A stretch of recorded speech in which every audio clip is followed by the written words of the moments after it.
Un boxeur, c'est Mohamed Ali là dans ces dernières secondes. Il vient, il tourne, il revient. Cette fois Sumigeshi comme tout à l'heure, mais c'est un petit peu téléphoné. Sumigeshi, vous savez, cette technique de sacrifice, on se met d'abord sur le dos, ce qu'on a appelé Sotemi. Il y a Yoko Tomonage, toutes ces techniques de sacrifice. C'est dangereux parce que quand ça ne marche pas, on se retrouve sur le dos et surtout on montre à l'arbitre qu'on n'a pas été dans le tempo de ce mouvement. Et c'est reparti avec Teddy qui est obligé de travailler à gauche. Non, il a vraiment du mal avec sa main droite. Il a vraiment du mal à placer sa main droite.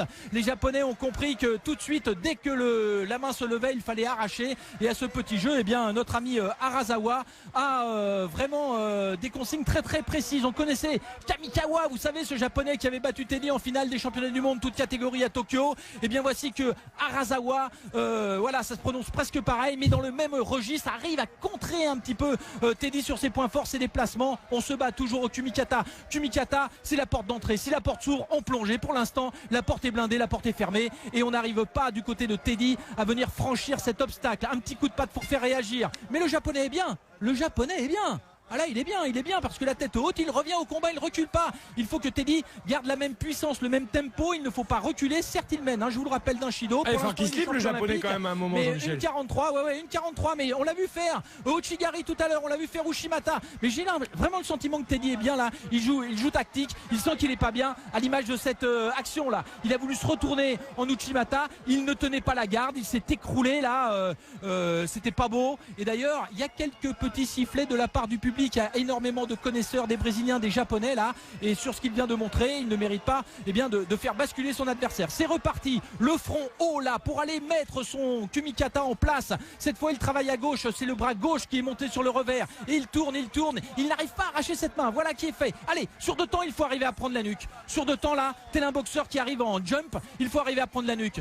Mais il a des soucis parce que au contraire c'est le Japonais là qui arrive à installer son Kumikata et qui travaille. Le Japonais qui travaille mais pas énormément là pour l'instant, il brouille un petit peu les cartes. Maintenant il faut projeter le français ou alors c'est Teddy qui sera champion olympique. Des Teddy qui montent des tribunes d'un côté, des sifflets du camp japonais. 59 secondes, le tableau est dressé, le titre s'approche avec Teddy Riner là qui accélère. Il faut absolument qu'il contrôle maintenant son adversaire. Je pense que comme à Londres, il va jouer entre guillemets l'épicier. C'est Jean-Luc Rouget, le président de la fédération, qui l'a dit.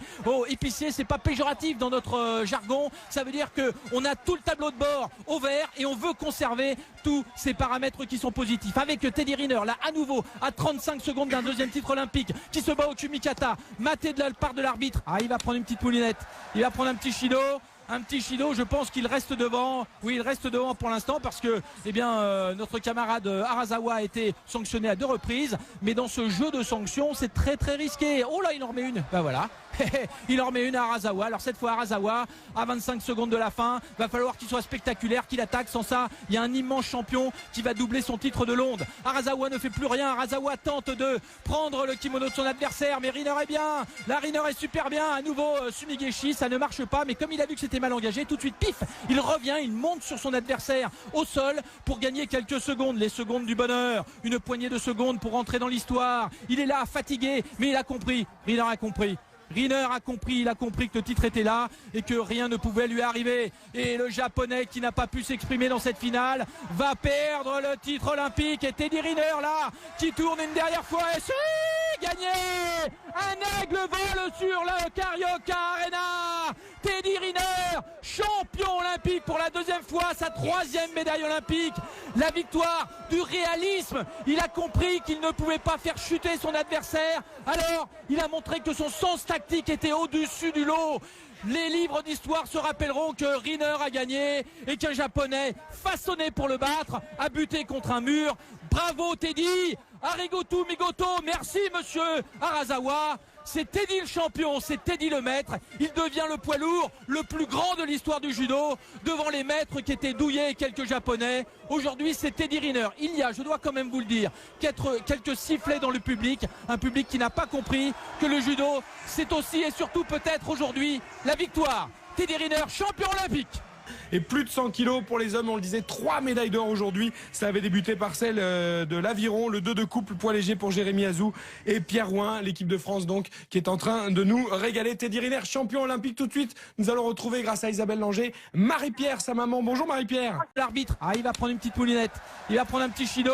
un petit Shido. Je pense qu'il reste devant. Oui, il reste devant pour l'instant parce que notre camarade Harazawa a été sanctionné à 2 reprises. Mais dans ce jeu de sanctions, c'est très très risqué. Oh là, il en remet une. Ben voilà.